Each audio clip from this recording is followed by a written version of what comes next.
Advanced pain clinic. నొప్పి మాయం, surgery దూరం. For appointments 9155515563. ఎంతమందికి అన్న లైఫ్ ఇచ్చినావు నార్మల్గా? పెద్ద మాట అది, లైఫ్ ఇచ్చడం అనేది. అట్లేం లేదు, ఇప్పుడు నాకు ఒకరు ఆపర్చునిటీ ఇస్తేనే నేను ఇండస్ట్రీలోకి వచ్చాను. సో మనకు కుదిరినప్పుడు ఒకరికి ఏమైనా హెల్ప్ చేస్తే వాళ్ళ టాలెంట్ చూపించుకుంటారు కదా, అంతే తప్ప టార్గెట్ పెట్టుకొని వీళ్ళకి ఇలా చెయ్యాలి, హెల్ప్ చేయాలి అన్నది అలాంటి ఇంటెన్షన్ అయితే లేదు. జబర్దస్త్లోని కానీ ఇందులోనే కానీ బయట ఉన్న ఆర్టిస్టులు కానీ సగం మంది చెప్పుకుంటారు, నేను ఈయన వల్ల వచ్చాను, ఈ పొజిషన్లో ఇలా ఉన్నాను అని చెప్తూ ఉంటారు. ఏమనిపిస్తుంటుంది అన్న నీకు? అది వాళ్ళ గ్రాటిట్యూడ్ చూపించుకోవడం, వాళ్ళు మంచి ఉద్దేశంతో వాళ్ళు తీసుకున్న హెల్ప్ని చెప్పడం అనేది వాళ్ళ మంచితనం. అది నేనే చేశానని చెప్పుకోవడం గర్వం. So I don't believe in that. ఇప్పుడు ఆదికే కావచ్చు, మిగతా అందరికీ కావచ్చు, వాళ్ళకున్న టాలెంట్తోనే పైకి వచ్చారు. మనం ఒక చిన్న సపోర్ట్ ఇచ్చాము, వాళ్ళకు ఒక ఆపర్చునిటీ ఇచ్చాము తప్ప వాళ్ళని ఫస్ట్ నుంచి మనమే స్టార్ట్ చేసి మనమే క్రియేట్ చేసి మొత్తం పెడితే అది గ్రేట్. సో వాళ్ళకున్న టాలెంట్కి నేను కొంచెం సపోర్ట్ చేసి పుష్ చేశాను. అది వాళ్ళు చెప్పుకోవడం వాళ్ళ మంచితనం. అది యాక్చువల్ రీసెంట్గా నేను ఒకటి విన్నది, అన్న ఇచ్చిన ఆఫర్స్ ఇచ్చిన అందరూ అక్కడక్కడ అలా మంచి మంచి పొజిషన్స్లో ఉండి మంచిగా సెట్ అయ్యి ఉన్నారు, వై అదిరే అబ్బాయి ఇంకా అలా ఉండిపోయాడు అనేది ఒకటి ఉంది. దానికి ఏం చెప్తాను? ఏమో నాకు ఐడియా లేదు, బట్ నేను నా ఫ్లోలో నేను వెళ్తున్నాను. ఏదో ఎమోషన్ అయితే లేదు, కొంచెం స్ట్రెచ్ చేసుకుంటున్నాను కాదు, 2-3 రోజుల నుంచి వర్కౌట్ చేయట్లేదు, అందుకే కొంచెం స్ట్రెచ్ చేసుకుంటున్నాను. బట్ ప్రాబ్లం ఏంటంటే నేను ఎక్కువగా దాని గురించి ఆలోచన, నేను ఎందుకు ఇక్కడే ఉండిపోయాను. ఐఎమ్ స్టిల్ రన్నింగ్ 22 years తర్వాత కూడా I'm still in the industry. So అదొక హ్యాపీనెస్. ఒక బాధలో కూడా నేను పాజిటివ్ సైడ్ చూడడానికి ట్రై చేస్తాను. I try to be optimistic every time. So I'm happy with what I'm now. ఎందుకంటే నా లైఫ్లో టచ్వుడ్ నేను అప్పు చేయాల్సిన సందర్భం రాకుండా చూసుకున్నాను. నాకు మేబీ మీరు అన్నట్టుగా యూనో ఎక్కువగా వెళ్ళిపోయి కలిసిపోయి వాళ్ళతో కూర్చొని మాట్లాడి మనకు కొంచెం ఆపర్చునిటీస్ కోసం ట్రై చేయడం అవన్నీ మనకు తెలియదు. నెట్వర్కింగ్ అంత ఎక్కువ వచ్చినప్పుడు కలిసినప్పుడు మాట్లాడినప్పుడు మాత్రమే ఏంటి అని. అంతే తర్వాత ఒకసారి షూట్ అయిపోయినా, ఆఫీస్ అయిపోయినా, ఏదైపోయినా నేను డైరెక్ట్ ఇంటికే, ఇంకా వేరే ఫ్రెండ్స్ దగ్గరికి వెళ్ళి ఆడుకోవడాలు, టైం పాస్లు చేయడాలు ఏం లేవు అస్సలు. ఏ అలవాటు లేదు, ఎక్కడ టైం పాస్లు చేసేది లేదు. ఎప్పుడో ఎవరిదో ఫ్రెండ్ బర్త్డే ఉంది ఖచ్చితంగా వెళ్ళాలి అంటే తప్ప, ఒక బర్త్డేకి వెళ్ళడం తప్ప, ప్రెసెంట్ హ్యాపీగా నేను ఇంట్లో కూర్చొని టీవీలు చూసుకుంటే, సినిమాలు చూసుకుంటే అదే నా టైం పాస్. సో మేబీ అదొక రీజన్ కావచ్చు. అదర్వైజ్ అంటే నాకు ఎప్పుడు ఆ ఫీలింగ్ రాలేదు, అందరూ ముందుకు వెళ్ళిపోతున్నారు నేను ఇక్కడ ఉండిపోయానే అనే ఫీలింగ్ నాకైతే లేదు. ఎందుకంటే నేను ఉన్న దాంట్లో నాకు హ్యాపీగా ఉన్నా. ఇదే టాపిక్, భజన చేస్తేనే జీవితం అనేది చంటన్న ఇచ్చిన ఒక స్టేట్మెంట్. భజన చేయాలి, ఇండస్ట్రీలో ఉండాలంటే భజన చేయాలి, వాళ్ళు నీకు ఏదైనా ఉండాలన్నా ముందుకెళ్ళాలని ఇది ఉండాలి. అది నాకు లేదు, నేను ఇక్కడ ఉండిపోయాను, దానికి యాక్సెప్ట్ చేస్తాను. ఉండొచ్చు. That's what I'm saying. నాకు తెలుసు భజన చేయాలి, మస్కా కొట్టాలి, ఇవన్నీ ఉన్నా కూడా నేను చేయలేను, ఎందుకంటే నాకు రాదు. అది ఆర్టిఫిషియల్గా తెలిసిపోతుంది శివ. ఇప్పుడు మన దగ్గరకు ఒకడు వచ్చి, అన్నా నువ్వు అస్సలు తోపన్నా, నీ కామెడీ అద్దరిపోద్దన్నా, పడిపడి నవ్వుతా అంటే నాకు తెలుసు, అరే నా స్టాండర్డ్ ఏంటో నాకు తెలుసు, నువ్వు చెప్పేది పేకుతున్నావని నాకు తెలుసు. సో అర్థమైపోతుంది వీడు మస్కా కొడుతున్నాడు. ఆ మస్కా కూడా ఏంటి, కొంతవరకు రియలిస్టిక్గా ఉంటే ఓకే, అన్నా నీ బాడీ చూస్తే జిమ్ బాడీ, ఇక్కడ అర్థమైపోతుంది. ఇది ఎగ్జాజరేట్ చేసి చెప్తారు చూసారా, మనకు అర్థమైపోతుంది వీడు కొంచెం ఆర్టిఫిషియల్ క్యాండిడేట్, వీడితో దూరం ఉండదు. సో ఇదే థింగ్ మనం అవతలతో చేయొద్దు. ఇప్పుడు ఒక హీరో సినిమా ఫ్లాప్ అయింది అనుకుందాం, మనం వెళ్ళి అద్దరిపోయింది సార్ సినిమా, అద్దరిపోయింది అన్నా, అసలు నువ్వు నెక్స్ట్ అది ఇది అని చెప్తే వాళ్ళకి తెలియదు ఆ సినిమా పోయింది, వీడు ఏదో పేకుతున్నాడు.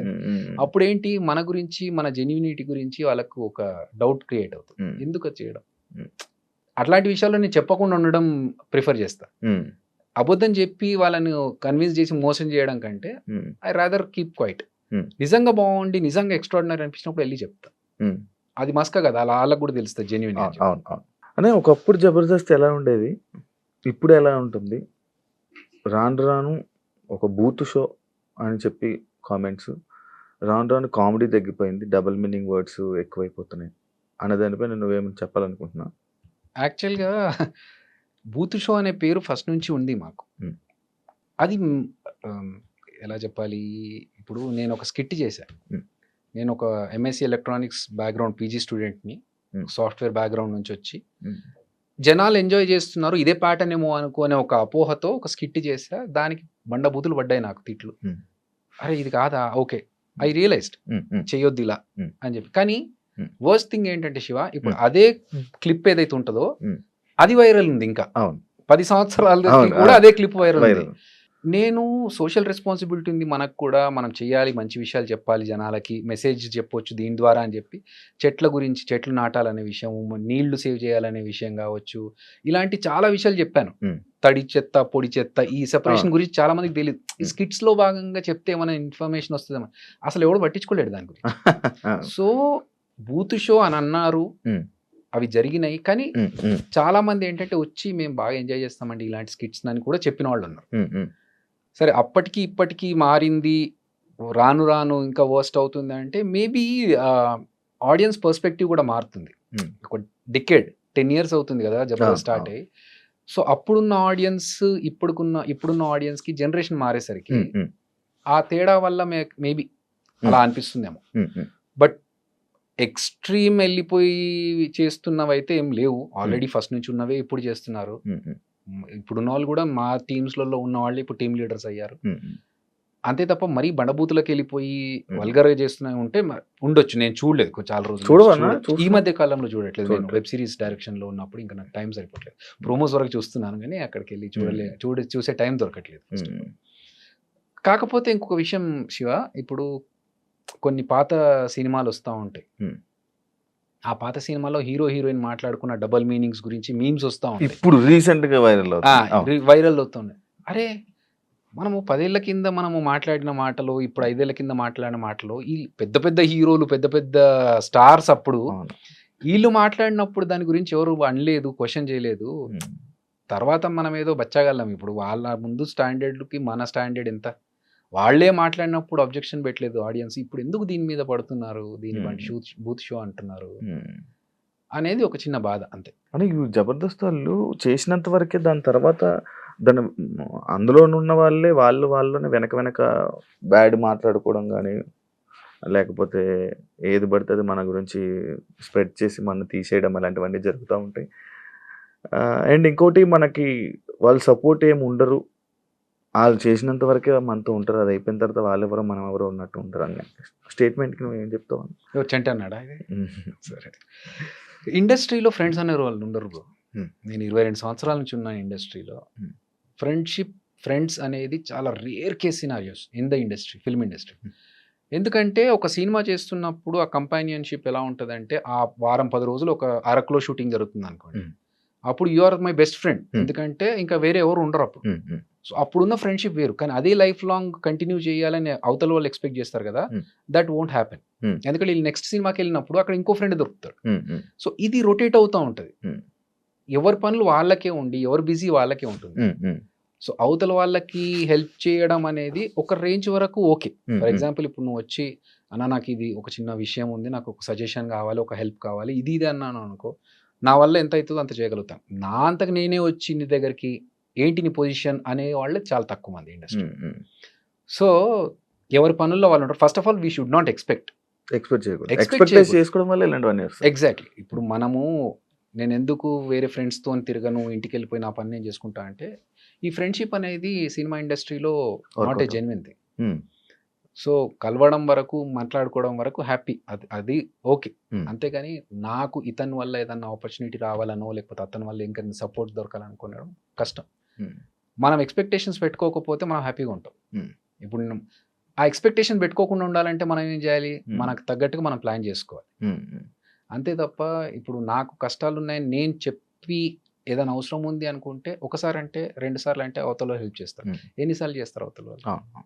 చేయరు. సో అవి ఉన్నాయి. బట్ మా జబర్దస్త్ విషయంలో నేను చెప్పాలనుకుంటున్నాను. ఇప్పుడు మీరు అడిగిన కాంటెక్స్ట్ తెలుసు కాబట్టి పేర్లు చెప్పను. బట్ మా దాంట్లో జబర్దస్త్లో ఒక పర్సన్కి హెల్త్ బాగాలేకపోతే మేమందరం కలిసి సపోర్ట్ చేసుకొని, అతను అడగలేదు అయినా కూడా మన ఫ్యామిలీ మెంబర్ చెప్పేసి అందరం కలిసి సపోర్ట్ చేసాం. అప్పుడు నాగబాబు గారు, రోజా గారు అందరూ సపోర్ట్ చేశారు, డబ్బులు ఇచ్చి ఆపరేషన్ చేయించుకోవడానికి. ఒక పర్సన్కి వాళ్ళ పేరెంట్స్ చనిపోతే ఇక్కడ నుంచి వెళ్ళడానికి డబ్బులు లేవంటే మళ్ళీ మేము అందరం కలెక్ట్ చేసుకొని ఇచ్చాం. అప్పుడు కూడా అతను అవతల పర్సన్ అడగలేదు. సో కొన్ని సందర్భాలు ఉంటాయి శివ, అప్పుడు అడగాల్సిన అవసరం లేదు, ఇచ్చేస్తాం, చేస్తాం, అందరూ ఎంత అయితే అంత, ఎవరి వల్ల ఎంత ఎంత జరుగుతుంది. కానీ అన్ని సందర్భాలు అందరికీ అంటే కష్టం. ఆ సందర్భం కూడా ఒకటి ఉంటుంది సార్. ఫర్ ఎగ్జాంపుల్, ఒకరి ఫాదర్ చనిపోయారు, ఇక్కడ నుంచి అంత్యక్రియలకు వెళ్ళడానికి కూడా వెళ్ళే పరిస్థితి లేదు అన్నప్పుడు that is a worst situation. ఆ సిచ్యువేషన్లో మన దగ్గర ఉన్నా లేకున్నా తీసి ఇవ్వాలి ఎక్కడి నుంచి అన్న. కానీ వేరే వేరే కాంటెక్స్ట్లో అవసరం ఉంది ఇవ్వాలి అన్నప్పుడు ఎంతవరకు అది అవసరం, దానికి ఎంతవరకు హెల్ప్ చేయొచ్చు అనేది కూడా అందరు ఆలోచిస్తారు. సో అక్కడే జరుగుతాయి కొన్ని.